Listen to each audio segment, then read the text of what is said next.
Alright, it's rolling. Oh my god. Tripped on your blanket.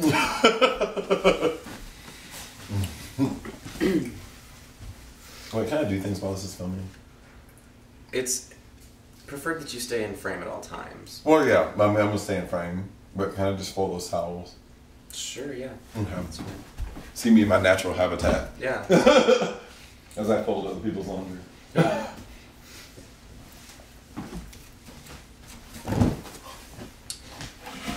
Okay. So today it is what? Tuesday, February 12th, 10:33 a.m. in the year 2013. And I am interviewing Terrell Stephens. He's an exercise science major at Central Washington University. He's also a fitness trainer at the Rec Center and works as a swim and fitness instructor at Suncadia Resort. Is that correct? Yes. Yay! I got it right. Okay. My first question is, can you tell us about yourself? Yeah. My name's Terrell, and I am 31. What'd you say? 31 years old. Okay. I was in the Navy for 11 years. I joined right out of high school, and well, my parents kind of forcing me into that. I was college bound. They thought that the military would have been a good thing for me, so I did that for 11 years, and I enjoyed my time for the most part, but I felt as though it was time to get out and kind of do my school thing, and I ended up coming to Central Washington University originally as a music education major, but over the course of the last 5 years I realized that as much as I love music, it was becoming more like a chore than it was something I love to do. So I decided to change my major into something that I knew that I also love and something that I'm good at, and that's where exercise science came in. And so this past year I completely switched over to exercise science, and that is where I am in life right now. Awesome. Can you tell me a bit more about what you said? You said it was your parents' decision? Yeah. Basically, both my parents were active duty military. My mom just retired actually about 2 years ago after 32 years in the Army. Oh, wow. My dad retired at 20 years in the Army about 13 years ago. And they both thought that the military would take me out of my box. When I was in high school, I was very sheltered, and not really of my parents' volition, but kind of more of my own. I didn't really play sports. I didn't have a lot of friends. I didn't spend a lot of time with people, and I had a hard time communicating with people and being open and honest. So they thought that me joining the military would be a good way for me to experience new things, to travel the world, to be able to open up more. And I cried going to boot camp. I remember that very distinctly. My recruiter came to pick me up, and I cried a lot. And I got there, and it was probably one of the most horrible experiences of my life, getting yelled at until 4 o'clock in the morning, and then having to wake up 2 hours later. And I was sick on the third day that I got there, and I was sick for the remainder of boot camp, which was 10 weeks at the time. But within that time, I grew, and I learned to communicate, and I learned to communicate with other people. I learned to relate to people of different varying socioeconomic statuses, and to start to become who I am now.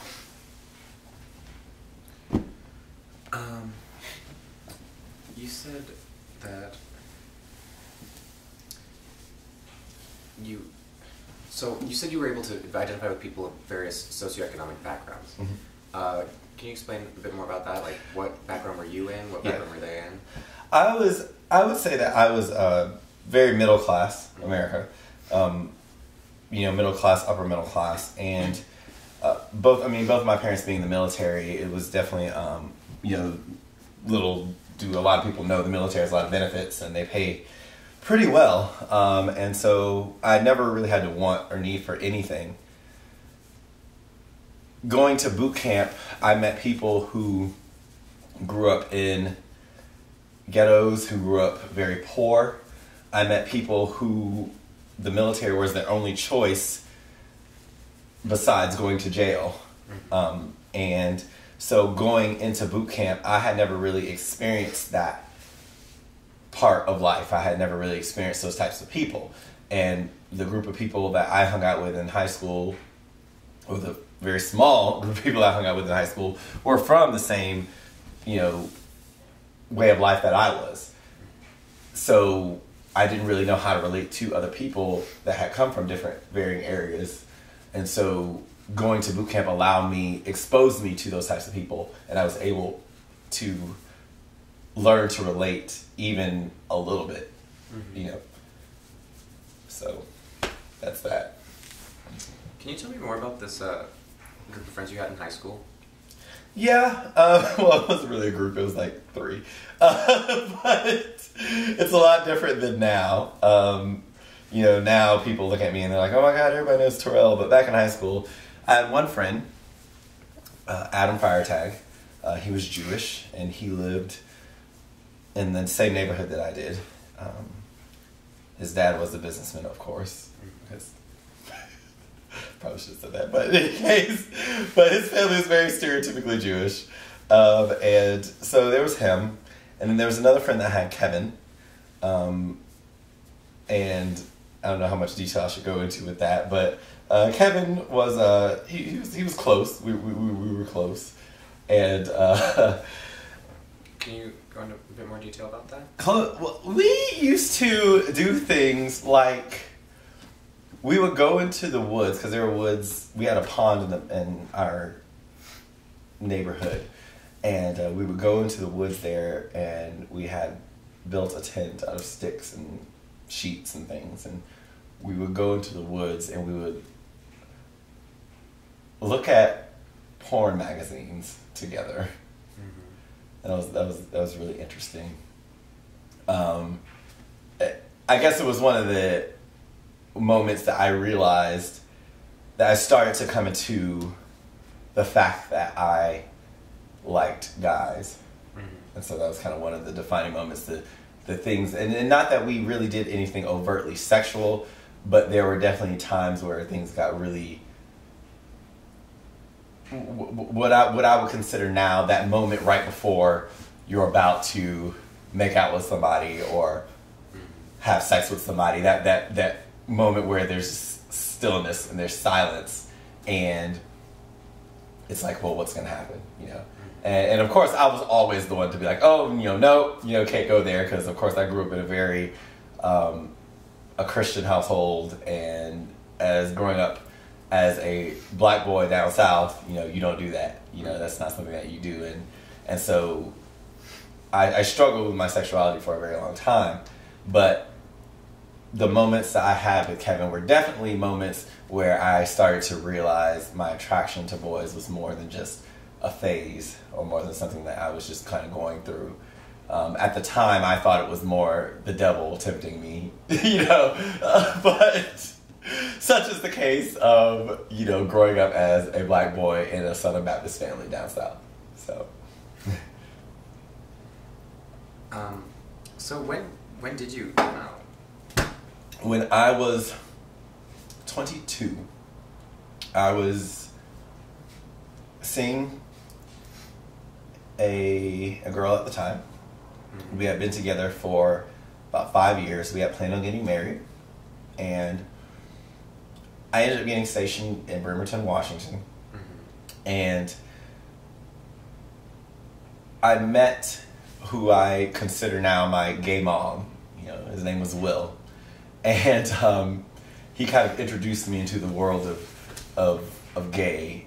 He was very very pretty, and I think that's what initially attracted me to him, were his physical features, and then I got to know him, and as far as that attraction literally went out the window. But nonetheless, it was somebody that I looked up to as a mentor, stepping into this world of, queerness that I had never been exposed to.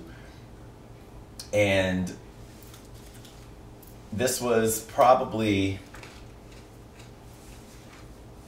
it was the summer of 2004. And when you came out? When I came out. It was July. And I remember that moment because I called up the girl that I was seeing at the time, and I told her that we couldn't be together anymore, and that I had never cheated on her, and the thought had never crossed my mind. But I had recently read a book by Keith Boykin, who's a famous author, and he does a lot of talks on MSNBC and things like that, called On the Down Low, and it was talking about men, especially in the Black and Latino communities, who would have wives and girlfriends and fiancés, but be sleeping around with them with other men. Mm-hmm. And I never wanted to be that, because I did truly love her. It was also the time that I started to realize that my attraction wasn't just purely towards one or the other, you know what I'm saying? It was more based around the person, but at the time I had never explored the gay side of myself, explored that, sort of man on man, action. And so I told her that, and she was upset, rightfully so. And I was upset as well, because once again, I had planned on getting married, we had planned on getting a house, and we had already named our first kid, and it was definitely progressing in that way. But it didn't happen, and that's fine, but yeah, July of 2004 is when I came out, and I told her, and then after that, I started going out to the clubs and letting my gay mom lead me about and try to, tell me about this brand new world that I had never been exposed to, and now I was, so, yeah. And was this after your 11 years in the Navy?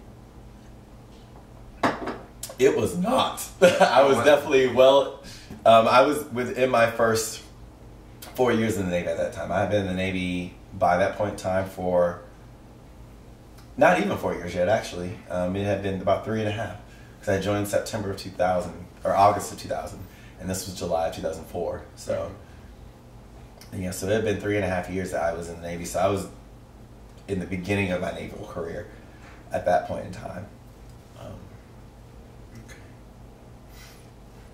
Okay. So, when you broke up with your fiance, you were stationed in Bremerton? I was. Mm-hmm. And then, so while you were still in the Navy, you were just in Bremerton, and then would go out to Seattle with your gay mom? Yes, I would go out to Seattle with Will. And that's when I started to meet other friends, and I started to do back then, the whole online dating thing started to kind of come about. And so, I joined, gay.com, and there was another, blackplanet.com. Blackplanet.com at the time was also one of the early social networking sites, along with Mahente.com and Asian Avenue, that were geared towards specific ethnic groups. And being on Black Planet, I met the first guy that I ever had sex with. Actually, I had ever done anything with, actually. He was the first guy I had ever done anything with, whether it be kiss or anything. Mm-hmm. He was kind of crazy. What do you mean? Didn't know that at the time. He was definitely...